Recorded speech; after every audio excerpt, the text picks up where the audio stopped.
Well, the international guessing game about the new pope is taking an unexpected turn just days now till Pope Benedict steps down, and the common assumption that there will never be an American pope, well, that's changing at least a little bit. Cardinal Sean O'Malley is a prince of the church who lives like a pauper. Even his clothes set him apart from the other men in red. Cardinal Sean, as he likes to be called, never Your Eminence, he wears the simple brown robes of a monk, tied with rope, plus sandals, even during winter in Boston. He's a holy man and a man of simplicity. And wouldn't that be a lovely thing to have in a pope? The Boston Archdiocese he inherited was badly tainted by the church sexual abuse scandal. O'Malley sold off the old cardinal's residence to pay the victims, and he moved into a single room near the cathedral. He put the victims first. The church has not always been so responsive. Any new pope is going to have to look at that issue and speak to it. In Rome, there's long been an unwritten rule: no pope from a superpower. But Vatican watchers say the times have changed. I think people realize that, a cardinal from the United States is not necessarily going to represent U.S. political interests. So I think there's more openness to it. O'Malley is one of two American names being floated. The other, New York's Cardinal Timothy Dolan, who scoffed at the idea when Diane Sawyer recently asked him. What about you? Is this ABC Evening News or Comedy Central? What is it you are? And O'Malley isn't holding his breath either. I haven't lost any sleep about it, and I have I have bought a round-trip ticket, so I'm counting on coming home. In Boston, it'd be the religious equivalent of the Red Sox beating the Yankees. We always like Boston over New York. I'm sure Boston will represent the Vatican very well. It'll be interesting to see how it plays out. Both Americans are considered long shots. Popes, they come pretty much from Europe, specifically Italy, and the last time the conclave chose a non-European was 1,000 years before Columbus set sail for America, just as a point of reference. But could this time be different? And for more, we're pleased to be joined by Rachel Zoll. She's a national religion writer for the Associated Press, and she's kind enough to give us a few minutes. Rachel, thanks for joining us.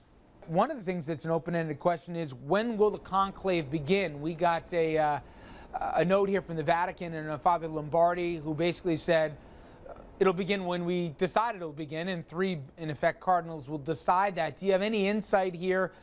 It doesn't seem like they're going to wait till the 15th, right?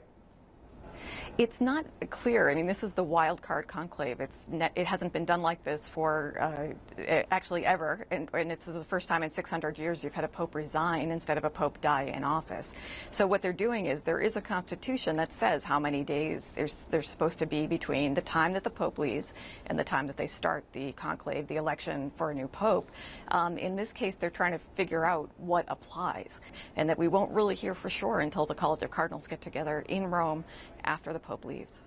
And Rachel, just a couple things for people at home to consider. First off, you have Easter not long after the 24th, so that's a major consideration that they're trying to resolve this and have the next pontiff in place.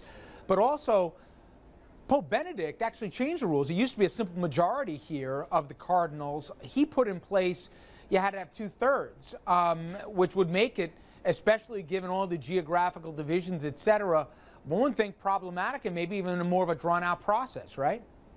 Right, and there are a lot of things that actually could contribute it to being a longer process than what happened when Benedict was elected. Now, remember, Benedict was elected in one of the fastest conclaves ever. It was within 24 hours, basically. He won and emerged as the Pope. In this case, we have a bunch of different circumstances surrounding this. There's the fact that we don't know how much time the cardinals are going to have to talk to each other before they have to go into the conclave. If it had been post-funeral, we'd know that there'd be 15 days plus the waiting period, and they'd have a lot of time together. In this case, there are about 50 or so cardinals who had been in the conclave in 2005 and will be in this one as well. So they could, because of their experience and because of that large number, that's 50 out of 117, things might go a little bit faster because they know how this goes. It's obviously not something that happens regularly. Another issue is, do the cardinals know each other very well? Are they coming into this with an idea of who they think might be the best pope? What's the chances that we could have a pontiff from North America, not just the two that we mentioned from the States, but also a cardinal from Canada has got a lot of mention, or maybe South America, or possibly even Asia, or even Africa? Is this just to make for a more curious conversation, and it's going to come like it always does from Europe? Or do you think there's a real chance it could come from outside that continent? A couple of factors will be considered. Depending on who you talk to, up until recently, it was considered basically taboo that no American, no person from the United States, no cardinal from the United States would be elected, because as the lone superpower, you didn't also want the interests of the United States to be somehow mixed up with the interests of the Church. There are some people, some serious Vatican analysts, who say that that's no longer the case. Another factor to look into is where the Church is growing. In the United States, in Europe, in the West, it's actually shrinking. So the numbers are coming from Latin America, Africa, Philippines. And for a lot of people, they feel like that means there should be a representative from that region as an inspiration, as an acknowledgement of that growth. And so they're putting their odds on someone who is from Brazil. You have to remember, when you look back at these last two pontiffs, Pope John Paul II and Pope Benedict, that both of them were sort of surprises in their own way, even though they were both from Europe.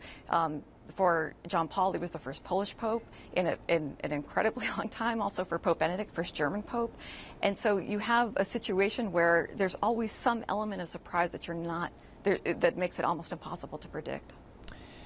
You know, before we look at the legacy of Benedict, let's talk about the church that the next pontiff's going to be inheriting. And we had done a special not long ago where I've had a lot of priests around the table to say, if you polled the laity, the idea of allowing priests to marry, and most Catholics don't know this, but we used to let priests marry until it became really an issue of economics and also nepotism, where you didn't want the son of the priest taking over, let alone it was too costly to support a whole family. But we actually had that in our church. It wasn't taboo forever.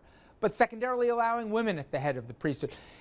For anyone who thinks they'll see that in their lifetime, there really is no evidence that the church sees a need for modernization, even if all the numbers and all the polls indicate that that's what the laity wants. Am I right? That's exactly right. And the leaders of the church famously will say that they're not answering to public opinion polls. That's not their job. Their job is to uphold the truth of Catholic teaching, Christian teaching, as it was given to them. The issue for Westerners, for people in the United States and Europe, the issue of should women be ordained, should we allow priests to marry or make celibacy optional, is one of the things that they talk about a lot. It's not the main issue in other parts of the church. And one of the admonishments you hear quite often from cardinals is, remember that this is a global church, that what our concerns are in the United States may not necessarily be what the church concerns are in South America or in Africa, where they may be more concerned about education or poverty or strengthening tradition or strengthening ritual observance. That may be true, and there may be areas of the world where the church is growing, but the numbers, especially in the westernized part of the world, where frankly most of the vast majority of the donations are coming from, point to a real crisis and crossroads for the church.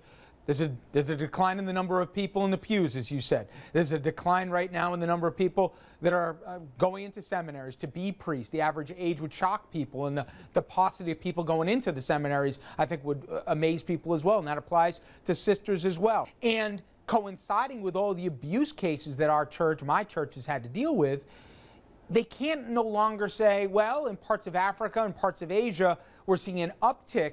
How much do you think the Vatican has their arms wrapped around the reality that they have to do something and they can't wait for another century to address it? I heard one person say to me, well, at least then we'll only be left with the true believers. I did a double take, but it seems that there is an actual train of thought along those lines. For a lot of the bishops, they feel like that person that spoke to you about, just let's true believers in here. We're going to focus on people who are active and involved in the church. But they also feel an incredible duty, a spiritual duty, an obligation to try to reach out to people who are unchurched, who are not Catholics, who have left. And you constantly see campaigns and efforts to try to get people to come back into parishes, come back to confession. And it's interesting because Benedict actually dedicated his pontificate in many, many ways to fighting this particular trend. He talked often about secularism, and one of his main themes was talking about how faith and reason can coexist. The question becomes, when the cardinals get into the conclave and when they have their meetings leading up to the conclave, what did they identify as the most important issue for the church? Is it that they need someone in the leadership position who can communicate better with the more secular world? Or is it a question of administration? Do they want someone who is going to more effectively be able to reform some of the problems that they've had in the Vatican bureaucracy itself? You know, Rachel, I know it can be argued that Pope Benedict acknowledged some of the realities and tried to bridge some of the divides, but also, while he was in the Vatican, look what happened, for example, with the Sisters in the United States. The nuns basically felt targeted directly from the Vatican, that they had to have complete observance and basically follow dictum and drop the good works that they were doing, especially in the areas most of need. And I don't think it's coincidence to say that the Pope very well likely will stay in the Vatican because there could be possible prosecution even post-fact about any roles that he may have had in any abuse cases around the world. That has a legacy that has to be attached to him. As much as some of my fellow laity might not like, that happened not just on his watch but his predecessors, but he had a role in what many said was the permissiveness of some of this and moving these guys around, paying off the settlements with hush money, and that's a stain here the church is still feeling today. Right, and it's interesting because he has a very complicated and mixed history and record on this whole issue. He was in charge of the office called the Congregation for the Doctrine of the Faith, the Orthodoxy watchdog, that actually ended up handling most of the abuse cases, most of the abuse claims that came in from around the world. So he had more of an awareness of it and more knowledge of it than almost anyone else in the Vatican. He took some steps that were within the Vatican system very bold in terms of trying to get priests out. He did a lot of reforming of looking into some of the religious orders that were causing problems. He was one who told the founder of the Legion of Christ, who was found to have abused seminarians and also fathered children, to live a life of prayer and penitence.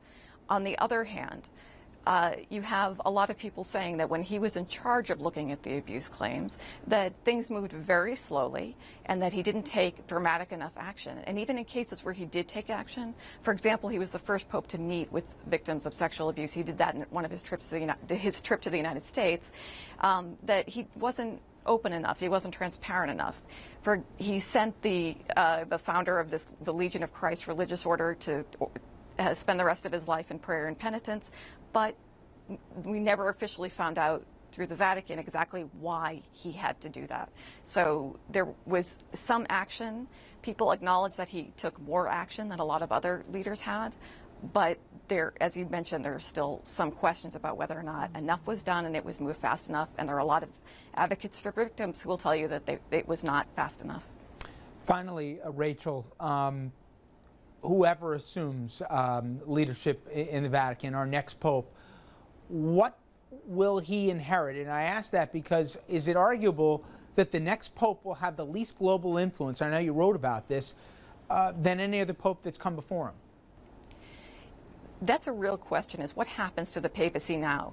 This is a very dramatic act that will have his resignation, Benedict's resignation, that will have some impact on the papacy itself. Some of the worries that people were expressing when immediately after he announced he would retire, they were wondering if people would now see the papacy as just another job, as not having that divine mission that is supposed to be part of it. But I think if you look at the other side of it, the Pope really is one of the remaining religious figures of that kind of prominence in the entire world. When he speaks, he's not only speaking on behalf of the Catholic Church, but for a lot of Protestants, they look at him and think this is someone who is helping to define what a Christian is and how a Christian should live and how a Christian should interpret the Bible. And this, for them, the Pope is someone who helps to uphold traditional belief. So he does have that kind of influence. There's also really just organizationally nobody who can command as much attention, no religious figure who can command as much attention as a Pope does. A fascinating chapter in history, especially theology right now. Rachel, I appreciate the time. Thank you so much. Thank you so much. And RFL will continue right after this.